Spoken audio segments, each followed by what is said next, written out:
What's up guys, my name is Sean, welcome to my tech channel. Today I have another keyboard unboxing and review for you. This is a low profile budget mechanical keyboard option that is suitable both for gaming and for office work. Full disclosure, Pro Havit sent this keyboard to me for free and I do get to keep it. However, they did not pay me to make this video, nor they're going to see my comments before I publish it. This is the HV-KB390L. Whew, that's a mouthful. I'll put a link down in the description below. You guys can check out more information about this keyboard as well as everything else they have. In this video, we're going to do an unboxing, review the keyboard. We're going to take a look at its physical characteristic and some of the options and features it has. We'll look at some lighting options. We're going to do some sound tests, some typing, and I'll also going to compare the typing and sound of this keyboard against another low profile mechanical keyboard. Before we get into that, if you haven't had a chance to subscribe yet and you enjoy videos like this, you may want to hit that subscribe button, turn on the notification, and when you hit the bell icon,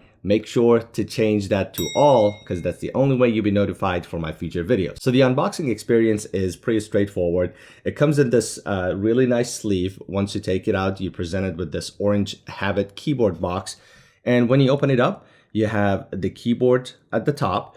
And once you lift the keyboard and you take it out, you have a micro USB cable included, and that's all you need. Oh, and you also do get this really nice owner's manual that give you a lot of information about how the software works if you want additional programming power getting into this keyboard. So the keyboard weighs about 500 grams or 1.1 pound. It is not a wireless keyboard, which is good if you want to do any gaming. You don't have to worry about latency. As you can see, it is very low profile and thin. You have these two legs in the back that you can flip and kick up. I did not find myself needing any wrist rest, so it's very comfortable. So when you get a low profile mechanical keyboard in general, I don't think you need a wrist rest. This is, let's see, exactly 14 inches by 5. The front is 3/4 of an inch and the back 1 3/8 of an inch with the legs flipped open, and when you close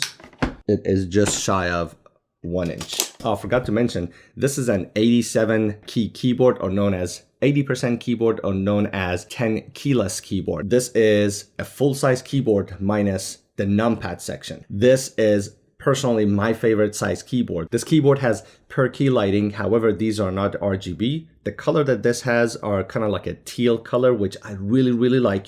The color is super bright in my opinion. Hopefully the camera can do this justice when I'm trying to show this to you guys. The key switches are Kel PG 1350 low profile blue switches. The blue switches are clicky. Because these are low profile switches, the travel time that you have is obviously less than traditional mechanical switches. Traditional mechanical switches typically require about 4 to 4.5 millimeters of travel before they're actuated, but these low profile switches, they get actuated only in 3 millimeters. So if you're gaming, that little bit of a less travel to actuate the key can be the difference if you're a pro gamer. One thing to note is if you want to get a different set of keycaps, the stems are different and they're not like the MX style stems. So if you want to change your keycaps for whatever reason, you have to search for low profile kill switches to be able to find the right stem to change your keycaps. These clicky blue switches, they take about 45 grams of force to actuate. This I think is a perfect middle ground.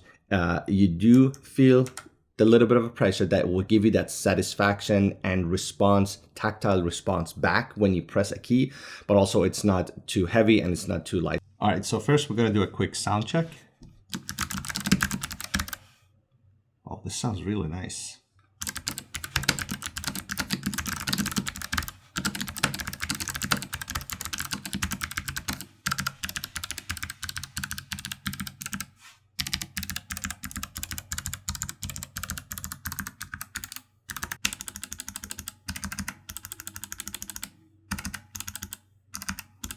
Let me do a quick comparison with the Keychron K3 keyboard.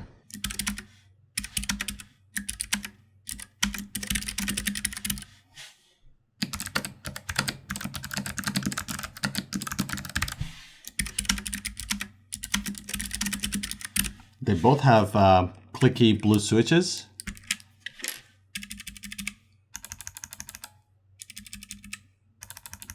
Oh my god, yeah, those sound much nicer.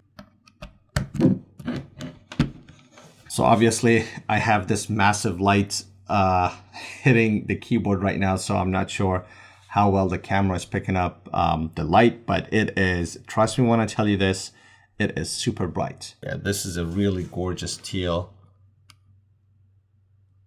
You hold down the function button and you basically would operate most of the lighting and features with the function button. And then F1 through 5, those are custom, which we'll talk about in a minute. And then F6 through 11 will give you different modes. So F6 is the wave mode. And with function and page up and page down, you can change the speed. And then function on F7,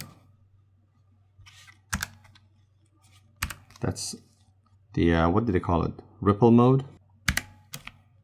F8 is, what is it, snake. You can change the speed.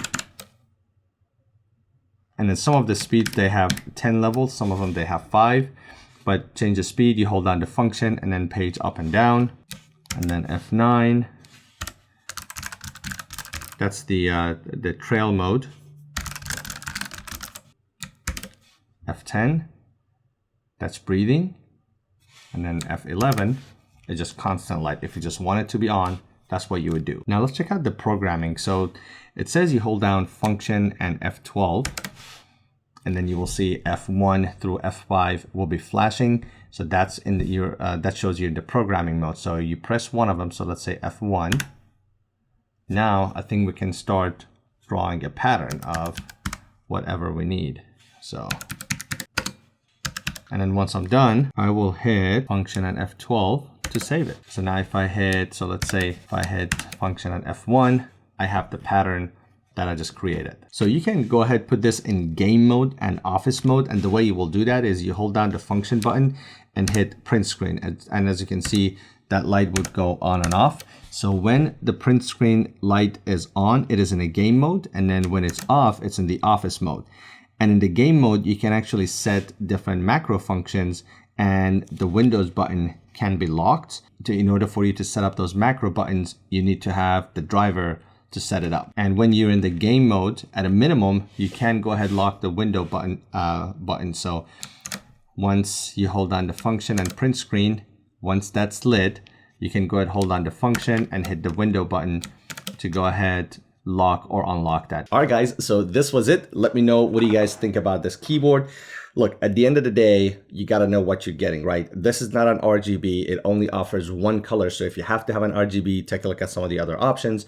But also, because it's not RGB, because it's not wireless, you still save a lot of money and you pay a lot less for it. 70 bucks for a low profile mechanical switch is, I think, is not that bad at all. Now, what are some of the I wishes I have? I wish this had a USB Type-C instead of a micro USB. I wish I could use the driver with Mac OS, but it's only available for Windows. Let me know, what do you guys think? Do you currently own a mechanical keyboard? Is it low profile? Is it a regular switch? Hopefully you guys found this entertaining or useful. As always, drop a comment down below. Let me know what else I could have done to make this more meaningful for you. I know your time's valuable. Thank you so much. Please don't forget to give this video a like. If you did enjoy this, that is a huge help for me, my channel, and this video for YouTube algorithm. Thanks for watching, and I'll see you in the next one.